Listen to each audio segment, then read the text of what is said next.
20대 취준생을 죽음으로 내몬 보이스피싱 사기 행각은 치밀하고 첨단화했습니다. 비슷한 사기 수법에 당했다는 또 다른 피해자들의 제보도 잇따르고 있습니다. 도내 코로나 사태 진정 국면 속에서도 유입 가능성을 배제할 수 없어 감염병 대응이 강화하고 있습니다. 코로나19 사태가 장기화하면서 전주 시내 각지에서 60명이 넘는 건물주들이 임대료 인하에 동참하기로 했습니다. 안녕하십니까. 전주 MBC 뉴스데스크입니다. 20대 취업준비생이 검사를 사칭한 전화에 속은 줄도 모른 채 수사의 중압감에 목숨을 끊은 사건, 잇따라 보도해드리고 있습니다. 피해자가 왜 이렇게 속수무책으로 당했는지 궁금하다는 반응도 적지 않았는데요. 취재 결과 사기 행각은 치밀했고 첨단화돼 있었습니다. 조수영 기자입니다. 수사에 협조하지 않으면 구속된다는 사기꾼의 말을 끝까지 믿은 28살 김모 씨. 유가족이 청와대 국민청원에 김민수 검사를 사칭한 사기꾼을 꼭 잡아달라며 공개한 유서에서도 김 씨는 스스로를 검찰 조사에 성실히 협조했던 사람으로 알고 있었습니다. 제가 이걸 남기는 이유는 이런 걸 안 남기면 너무 좀 허무하고 답답하실까 봐 그래서 남기는 거예요. 김 씨가 숨지기 이틀 전 사기를 당한 그날로 되돌아가 봤습니다. 사기꾼은 김 씨가 연루된 사건을 조회해보라며 인터넷 접속을 요구합니다. 상단에 보시면 인터넷 주소창 있죠? 자, 불러드리면 입력해주세요. 218.187. 검찰 홈페이지죠? 네.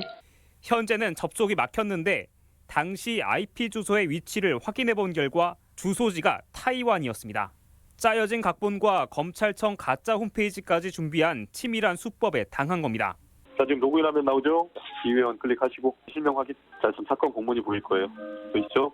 네. 미담 사례의 주인공이기도 했던 어느 20대 취준생의 안타까운 사연을 접하고 수사에 도움이 되길 원한다는 제보도 이어지고 있습니다. 검찰을 사칭한 사기단의 비슷한 수법에 똑같이 당했다는 내용들입니다. 이 통장이 범죄 사용이 되어 다수의 피해자가 발생된 부분이 있습니다. 실례지만 직장이십니까? 소음이 좀 많이 들리셔가지고 다른 피해자는 자기 이름과 사건 번호, 여기에 서울중앙지검 검사장의 직인과 서명까지 들어간 감쪽 같은 가짜 문서에 그만 속아 넘어갔습니다. 사건에 휘말렸구나. 6시간 동안은 이제 조용한 대로 이제 이동하라고. 그 상황에서는 아마 이성적인 판단을 못했을 거라고 생각해. 검찰은 전화를 이용한 수사는 결코 있을 수 없다는 게 공식 입장입니다. 경찰은 피해자가 숨진 사안의 중대성을 고려해 사건을 관할 지역 경찰서에서 상급기관인 지방경찰청으로 이첩하고 수사에 속도를 내고 있습니다. MBC 뉴스 조수영입니다. 미국 유력 일간지가 전주 MBC가 보도한 가상화폐 업체 플러스 토큰을 언급하며 투자 사기에 경종을 울렸습니다. 지난 8일 월스트리트 저널은 플러스 토큰의 가장 큰 피해자는 한국과 중국 투자자들이라며 피해 규모가 2조 4천억 원에 달한다고 전했습니다. 지난해 10월 전주 MBC는 군산 지역 투자자의 피해 사례를 소개하며 최고 경영자가 구글 개발자를 사칭했다는 의혹을 제기하는 등 사기 정황을 보도했습니다. 도내 코로나 사태가 진정 국면 속에서도 긴장감이 이어지고 있습니다. 세계적으로 바이러스가 확산하다 보니 도내 유입 가능성을 배제할 수 없기 때문인데요. 감염병 차단을 위해 대응이 강화되고 있습니다. 강동엽 기자입니다. 코로나19가 안정세를 보이는 전라북도. 이번 주에는 군산 확진자가 완치됐고 자가격리 접촉자도 1명으로 줄어들었습니다. 도내 상황은 소강 상태로 접어들었지만 보건당국은 감염병 상황에 촉각을 곤두세우고 있습니다. 국외 상황은 확진자가 계속 늘어나고 있기 때문입니다. 사정이 이렇다 보니 우선 중국인 유학생 관리를 더욱 강화하기로 했습니다. 도내 입국 예정인 중국인 유학생은 2,800여 명, 1,000명 이상이 원룸 등 주택에서 거주하는 것으로 당초 집계됐습니다. 관리 사각지대 지적이 이어지자 대학 밖에서 거주하는 유학생까지 2주간 기숙사에서 생활하기로 했습니다. 전북대와 전주대가 협의 중이고 나머지 대학들은 뜻을 모았는데 중국인 유학생 대부분의 관리가 가능할 전망입니다. 자가격리에 준해서 관리가 된다면 접촉자가 양산이 안 될 거고요. 조금의 의심 증상이 나타난다고 하더라도 저희는 의심 환자로 보고 그 밖에 행사가 줄줄이 취소되면서 직접적인 타격을 받고 있는 문화체육단체들도 긴장의 끈을 놓지 않고 있습니다.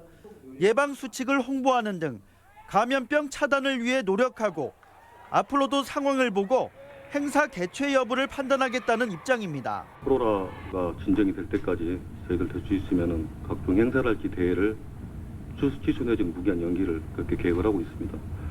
모처럼 찾은 감염병 진정 국면을 유지하기 위해 앞장선 보건당국과 관계기관들의 노력이 코로나19 사태를 벗어나는 데 큰 보탬이 되고 있습니다. MBC 뉴스 강동엽입니다.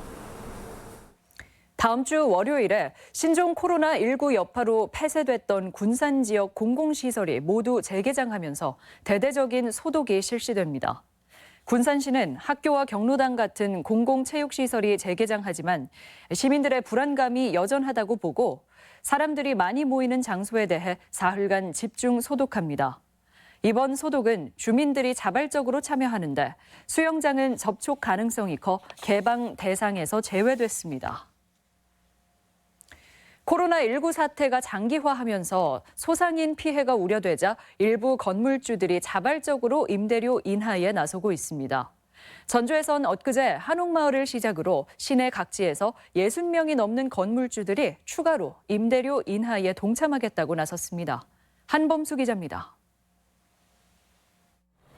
사회적 기업이 소유한 전주 구도심의 한 상가 건물.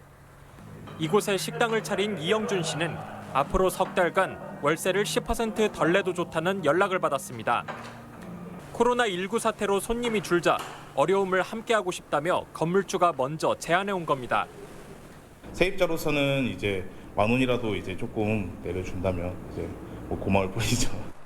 건물주 역시 경제적으로 넉넉하다고 할 수 없는 상황.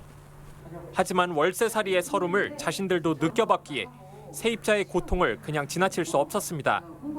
어려운 사람이 또 어려운 사람을 더 이해할 수 있잖아요. 사실 마음으로는 뭐 20% 30% 막 이렇게 더 해주고 싶은데 이미 한옥마을에서 건물주 14명이 임대료를 내린 이후 상생을 외치는 목소리가 시내 곳곳으로 확산되고 있습니다. 이번에는 구도심과 전통시장, 대학교 주변 건물주 64명이 각자 형편에 따라 월세를 낮추기로 전주시와 협약을 체결했습니다. 전주의 공동체 정신이 발현되고 있는 것 같습니다. 더 어려운 분들이 있기 때문에 그분들과 고통을 함께 나누자는 숭고한 뜻이 있다고 생각을 하고요. 임대료 인하가 자영업자의 어려움에 근본적인 해결책이 될 수 없는 것은 사실. 그럼에도 세입자의 고통에 공감하려는 건물주들의 자발적인 움직임은 상생의 가치를 다시 한번 생각해보게 합니다. 상생! 화이팅! MBC 뉴스 한범수입니다. 중국산 부품 문제로 임시 휴업에 들어갔던 현대차 전주공장이 일주일 후에는 재가동에 나섭니다. 현대차 전주공장은 중국 현지 부품 공장이 다음 주 초인 17일에 가동을 재개함에 따라 버스 부문은 21일에 정상 조업을 개시하고 트럭 부문은 24일 재가동을 준비하고 있다고 밝혔습니다. 전주공장은 재고 조절과 부품 공급 차질로 지난달 말부터 한 달가량 공장을 가동하지 못해 본사뿐 아니라 협력업체도 어려움이 가중되고 있습니다. 익산시를 홀로그램 신산업단지로 성장시키기 위해 수도권 지역 덱스터 스튜디오 등 5개의 홀로그램 우수 콘텐츠 기업과 원광대학교 홀로그램 콘텐츠 서비스 센터가 투자 협약을 체결했습니다. 홀로그램 기업들은 원광대학교 내에 스튜디오를 마련하고 앞으로 관련 기술과 각종 콘텐츠 개발 등을 통해 홀로그램을 익산시를 대표하는 신산업으로 육성한다는 계획입니다.